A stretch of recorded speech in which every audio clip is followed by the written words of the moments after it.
오늘 우리에게 주신 하나님의 말씀은 사무엘상 21장 1절에서 15절 말씀입니다. 사무엘상 21장 1절에서 15절 말씀 한 절씩 교독하도록 하겠습니다.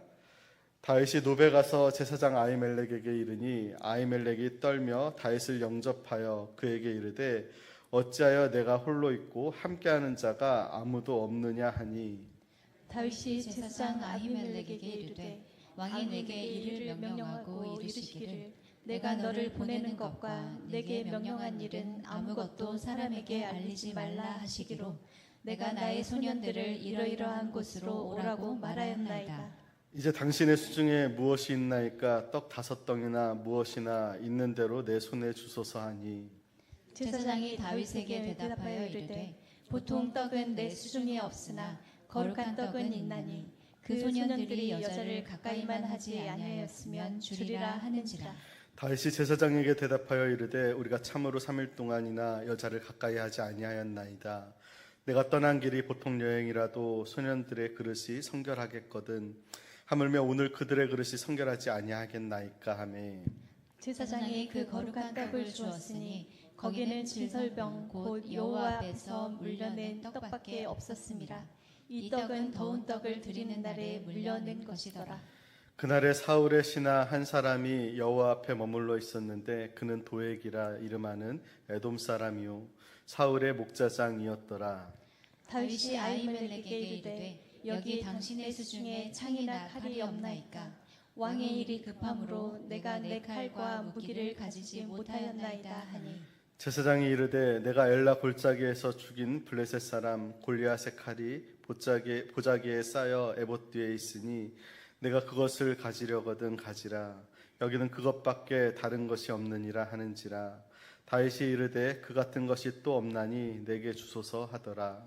그날에 다윗이 사울을 두려워하여 일어나 도망하여 가드 왕 아기스에게로 가니, 아기스의 신하들이 아기스에게 말하되 이는 그 땅의 왕 다윗이 아니니까 무리가 춤추며 이 사람의 일을 노래하여 이르되 사울이 죽인 자는 천천히요 다윗은 만만히로다 하지 아니하였나이까 한지라. 다윗이 이 말을 그의 마음에 두고 가드 왕 아기스를 심히 두려워하여 그들 앞에서 그의 행동을 변하여 미친 채 하고 대문짝에 그적거리며 침을 수염에 흘리며, 아기스가 그의 신하에게 이르되 너희도 보거니와 이 사람이 미치광이로다. 어찌하여 그를 내게로 데려왔느냐. 같이 읽겠습니다. 내게 미치광이가 부족하여서 너희가 이 자를 데려다가 내 앞에서 미친 짓을 하게 하느냐. 이 자가 어찌 내 집에 들어오겠느냐 하니라. 아멘. 할렐루야. 우리 옆 사람과 인사하겠습니다. 사랑하고 축복합니다.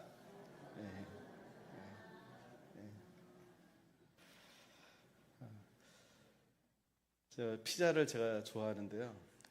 가장 좋아하는 피자는 얼굴을 피자입니다. 죄송합니다. 좀 이렇게 너무 굳어 있는 것 같아서.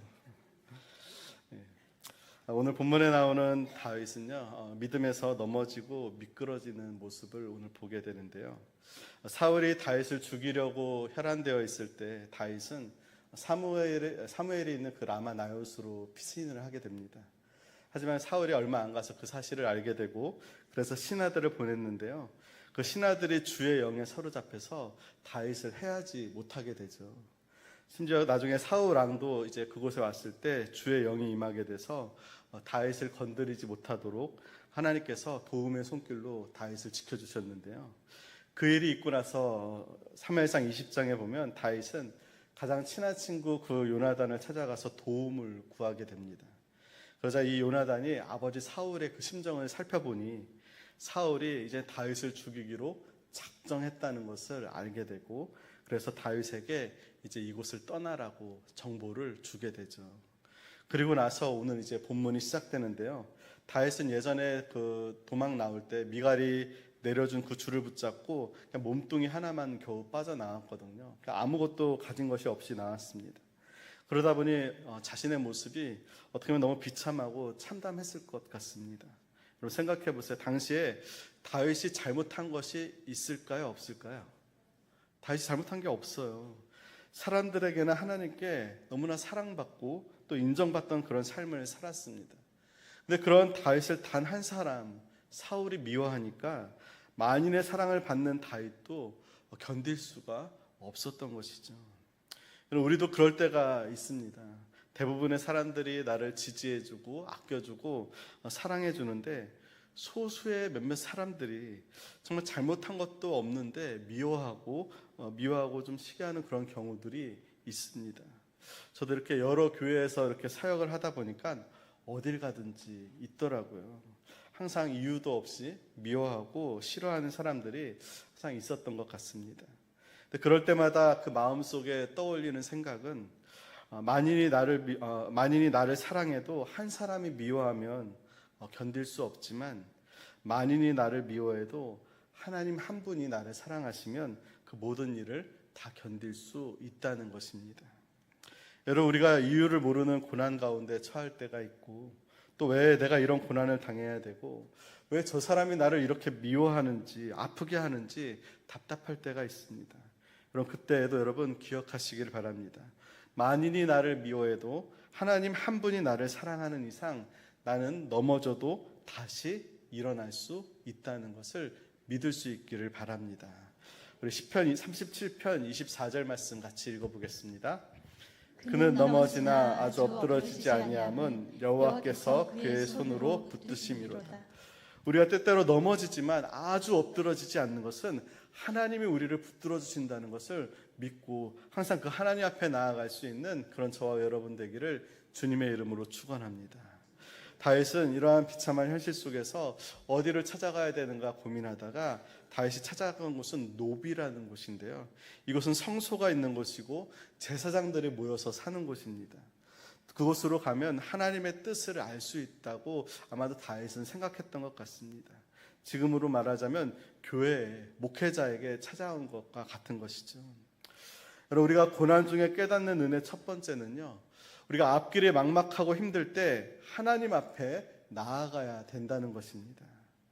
다윗이 물론 오늘 본문에 보면은 배가 고파서 먹을 것을 얻기 위해서 제사장에게 찾아갔을 수도 있고 또 자신을 보호해줄 무기를 얻기 위해서 제사장을 찾아간 것일 수도 있습니다. 하지만 그렇다면 굳이 노부로 가지 않아도 다윗에게 먹을 것을 주고 무기를 줄 수 있는 사람들은 얼마든지 찾을 수 있거든요. 19장에서도 다윗은 사울을 피해서 찾아간 곳이 사무엘 선지자가 있는 선지 동산이었습니다.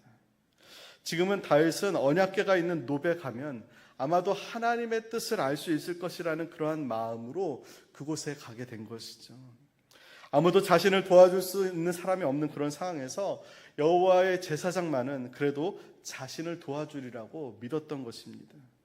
그러니까 앞길이 막막했던 다윗은 하나님의 뜻을 묻기 위해서 그 노비라는 곳에 제사장들이 모여있는 그곳으로 향한 것이죠. 이렇게 믿음이 신실한 사람들의 특징은요, 외롭고 힘들 때 또 앞길이 보이지 않아서 답답할 때 무엇보다도 하나님 앞에 나아간다는 것입니다. 불신앙의 사람들은요, 어려움에 처했을 때 인간적인 방법에 의존하거나 아니면은 원망하고 불평하거나 좌절하고 그것 때문에 주저앉아 버립니다. 하지만 믿음의 사람들은 힘들고 어려울수록 답답한 상황일수록 하나님을 더욱더 간절히 찾으며 하나님 앞에 나아간다는 겁니다.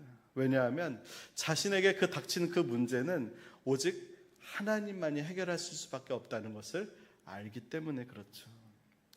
영국의 유명한 기독교 변증가이자 사상가였던 C.S. 루이스가 그의 책 스크루테이프의 편지라는 책이 있는데요. 그 책에 이런 내용이 있습니다. 하나님의 백성이 주님 어찌하여 이런 일을 내게 허락하셨습니까? 하고 하소연하며 괴로워하면서도 여전히 하나님을 신뢰하며 하나님 앞에 나아갈 때 마귀는 가장 두려워한다라는 것입니다. 여러분, 우리가 인생을 살아가면서 도무지 하나님의 뜻을 이해할 수 없는 그런 상황에 처할 때가 있습니다. 또 너무나 답답하고 막막하고 무엇보다 왜 하나님이 나를 이런 상황에 처하게 하셨는가를 알 수 없어서 괴로울 때가 있습니다.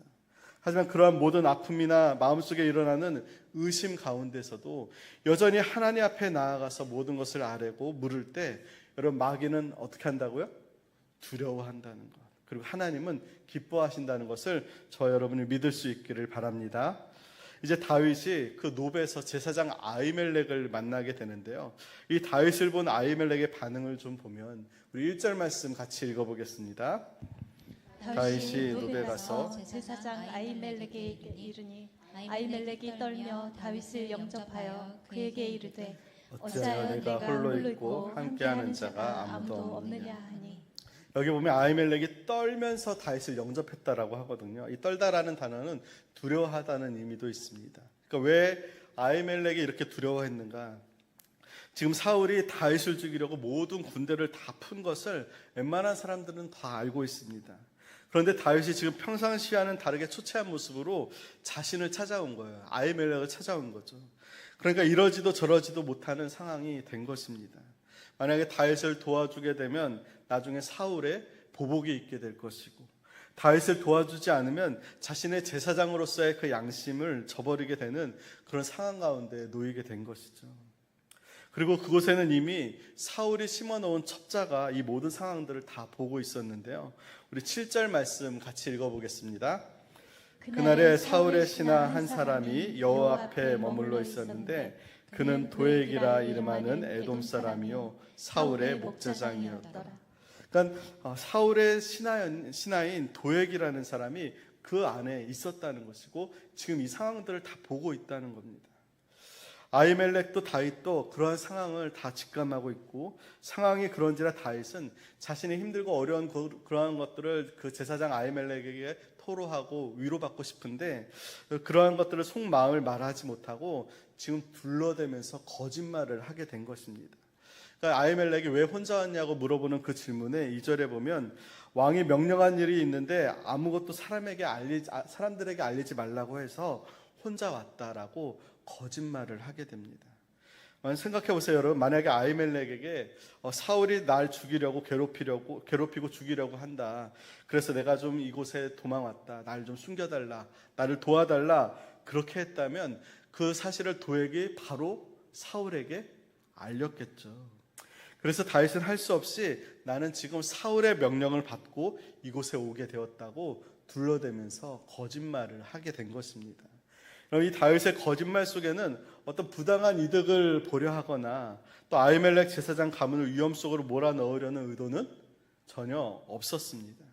혹시 나중에 아히멜렉이 자신에게 약간의 도움을 주었다는 것이 밝혀진다고 하더라도 다윗 자신의 거짓말에 의한 것이기 때문에 아히멜렉에게는 피해가 가지 않도록 그렇게 거짓말을 하게 된 것이죠. 하지만 이런 다윗의 작은 거짓말로 인해서 그 결과는 아주 매우 참담했는데요. 일로 인해서 노베에 있는 85명의 제사장과 그의 모든 가족들이 다 죽임을 당하게 되는 것을 볼 수가 있습니다. 우리 사무엘상 22장 19절 말씀 함께 읽어보겠습니다. 제사장들의 성읍 노베 남녀와 아이들과 젖먹는 자들과 소와 나귀와 양을 칼로 쳤더라. 그 제사장 성읍에 있는 모든 사람들을 다 죽이는 겁니다. 그 중에서 아히멜렉의 아들 중에 한 명 아비아달이 도망을 쳐서 나중에 다윗에게 그 사실들을 이야기하게 되는데요. 그런데 그때 다윗은 그 모든 것을 다 짐작하고 있었다는 그런 말을 하게 됩니다.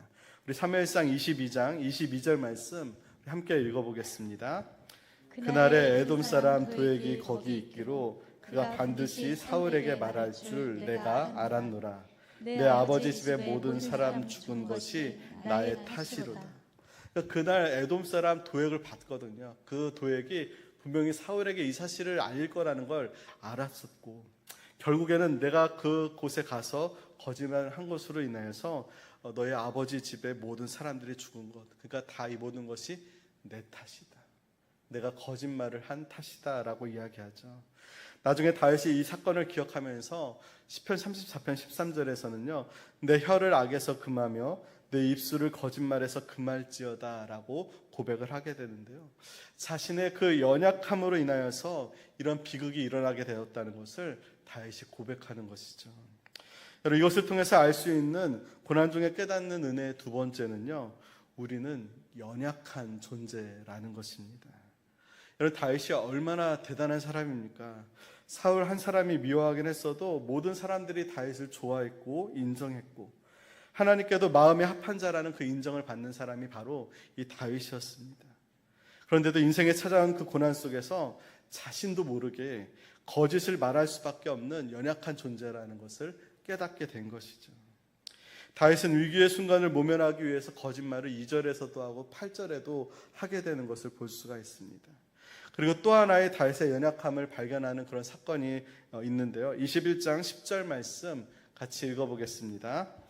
그날에 다윗이 사울을 두려워하여 일어나 도망하여 가드왕 아기스에게로 가니. 그러니까 다윗이 노베서 도액을 봤을 때 이것도 더 이상 안전하지 못하겠구나라는 생각을 한 것이죠. 그래서 다윗이 이스라엘에 내가 더 이상 피할 곳이나 도망갈 곳이 없다는 것을 이제 알고, 그런 상황 속에서 다윗의 머리에 떠오른 것은 블레셋 가드로 그런 망명을 해야 되겠다라고 생각을 한 것입니다. 다윗은 블레셋 가드에 있는 아기스에게 가서, 물론 다윗이 블레셋의 적이었지만 또 블레셋의 군사들을 가장 많이 죽인 사람이 다윗이기도 하지만, 지금 블레셋의 적인 사울의 적이 다윗도 사울의 적이 되었기 때문에 내가 만약에 블레셋의 편에 서게 된다면 오히려 블레셋에게 더 유리하지 않겠냐, 그것을 어필하여서 블레셋으로 망명을 하려고 했던 것입니다. 하지만 다윗의 그런 예상은 보기 좋게 빗나갔는데요. 아기스의 신하들이 다윗을 보자마자 저 사람은 정말로 위험 인물이다, 저 사람이 사울은 천천히 할 때 다윗은 만만이라고 하는 그 사람이 바로 저 사람이다, 저 사람은 위험 인물이다 라고 말할 때, 그 말하는 것을 다윗이 듣고서는 12절 말씀에 보면 다윗이 가드왕 아기스를 심히 두려워했다라고 말하고 있습니다. 좀 전에 9절에는 사울이 심히 두려워해서 아기스에게로 도망했는데요, 이제는 아기스가 심히 두려워했다라고 말하고 있는 것입니다. 여러분, 다윗은요, 하나님의 이름을 모욕하는 골리앗을 모든 이스라엘 사람들과 블레셋 사람들 보는 앞에서 용맹하게 죽이고 승리를 거두었던 그런 사람이었습니다. 골리앗 앞에서 얼마든지 두려워하고 무서워할 수 있는 상황이었지만 전혀 두려워하지 않았습니다. 갑옷과 칼이 없어도 전혀 두려워하지 않았었습니다. 그런데 지금 다윗은요, 사울 왕이 두려워서 아기스 왕에게 피하고요, 또 아기스를 두려워하는 그 두려움에 빠지게 된 것이죠. 여러분, 하나님을 모욕하는 그 원수들 앞에서 다윗이 얼마나 비참해지는지 우리 13절 말씀 같이 읽어보겠습니다. 그들 앞에서 그의 행동을 변하여 미친 채 하고 대문짝에 그적거리며 침을 수염에 흘리매. 다윗이 그 순간 미친 척을 하게 된 것입니다. 심지어 침을 그 수염에 막 흘려내릴 정도로 흘렸다는 것이죠. 그 당시 수염은요, 명예와 자존심의 상징이라고 할 수 있거든요. 근데 그 수염에 침을 질질 흘리면서 미치광이 모습을 해야 할 만큼 다윗은 지금 비참한 상황에 처해 있는 것입니다. 다윗은 자신이 지금까지 누구보다도 용맹하고 누구보다도 의롭고 누구보다도 하나님을 신뢰하는 사람이라고 자부했었는데요. 하지만 그런 인생의 고난 앞에서, 또 하나님께서 주시는 그 연단 앞에서 자신은 그렇게 거짓말할 수밖에 없는 그런 연약한 존재이고, 또 사람이 두려워서 다른 사람을 의지하는 연약한 존재라는 것을 고난을 통해서 깨닫게 되었다는 겁니다. 어쩌면 이 사실이 다윗은 그동안 수많은 전쟁에서 이긴 것보다 더 큰 경건의 유익이 되었을 것입니다. 여러분, 우리는 늘 넘어질 수밖에 없습니다. 하지만 성경은 그 고난 앞에서, 유혹 앞에서 넘어지지 않고 고상해야만 우리가 의인이 될 수 있다, 그렇게 말하지 않는다는 겁니다. 오히려 넘어지지만 다시 일어나는 것이 의인의 특징이라는 것이죠. 여러분, 전혀 넘어지지 않는 것으로 의인의 기준을 삼는 것이 아니라 7번 넘어져도 8번 일어나게 하시는 하나님의 은혜를 의인의 기준으로 삼을 수 있어야 된다는 겁니다. 우리 잠언 24장 16절 말씀 같이 읽어보겠습니다. 대저 의인은 7번 넘어질지라도 다시 일어나려니와 악인은 재앙으로 말미암아 엎드러지느니라. 하나님께서는 7번 넘어져도 8번 일어나게 하십니다. 아니, 수도 없이 넘어지고 실패한 것 같아도 마침내 일으키시고 세워주신다는 것을 여러분 믿으시기를 주의 이름으로 축원합니다. 다윗은요, 지금 그렇게 넘어져 있는 상황이지만 자신이 연약한 존재라는 걸 깨달았지만, 여러분 그러한 깨닫는 가운데서도 다시 하나님을 의지할 수 있는 그 믿음이 다윗에게 있었습니다. 다윗이 고난 중에 깨닫게 되는 세 번째는요, 하나님을 의지할 때 하나님께서는 반드시 건져주신다는 겁니다. 시편 34편 표제어에 보면요, 다윗이 아비멜렉 앞에서 미친 채 하다가 쫓겨나서 지은 시라고 되어 있습니다. 이 아비멜렉은 아기스와 동일 인물인데요. 그러니까 아비멜렉은 블레셋 왕의 직함이고요. 아기스는 그 왕의 이름입니다. 그러니까 다윗이 아기스 왕 앞에서 미친 채 하다가 쫓겨나면서 지은 시인데요. 그 시에 보면 하나님께서 다윗을 건지셨다는 표현이 계속 반복되고 있습니다. 4절에 보면 내 모든 두려움에서 나를 건지셨다. 6절에 그의 모든 환난에서 구원하셨다. 17절에도 그들의 모든 환난에서 건지셨도다. 19절에도 그의 모든 고난에서 건지시는도다. 여러분, 하나님은 우리를 모든 고난에서 건지시는 분이심을 믿을 수 있기를 바랍니다. 그런데요, 이런 건지시는 하나님을 경험하기 위해서 무엇이 전제되어야 되냐면 바로 고난이 전제되어야 된다는 겁니다. 여러분, 만약에 다윗에게 이런 고난이 없었다면 다윗의 입에서 이렇게 건지시는 하나님을 찬송할 수 있었을까요? 찬송하지 못했겠죠. 그런데 다윗이 자신의 그러한 모든 고난에서 하나님께서 건져주셨다고 시편 34편에서 고백할 때 그 앞에 항상 먼저 고백하는 것이 있습니다. 34편 4절에 보면 내가 여호와께 간구하며 나를 건지셨도다. 6절에도 보면 이 공고한 자가 부르짖음에 모든 환난에서 구원하셨도다. 17절에도 보면 의인이 부르짖음에 모든 환난에서 건지셨도다. 다윗은 이방 땅 그 블레셋에서 죽기 일보 직전 가운데 있을 때 침을 흘리면서 미친 채 해야 됐거든요. 그 비참하게 미친 척하면서 여러분, 다윗은 지금 속으로는 무엇을 하고 있었냐면요, 기도를 하고 있었다는 겁니다. 속으로 간절히 하나님께 부르짖고 찾고 있었던 것이죠. 이 위기의 순간, 짧은 그 찰나의 순간에 미친 척을 하면서 자신이 만난 이 고난 가운데 자신이 저질렀던 그 죄악들을 회개하는 것이죠.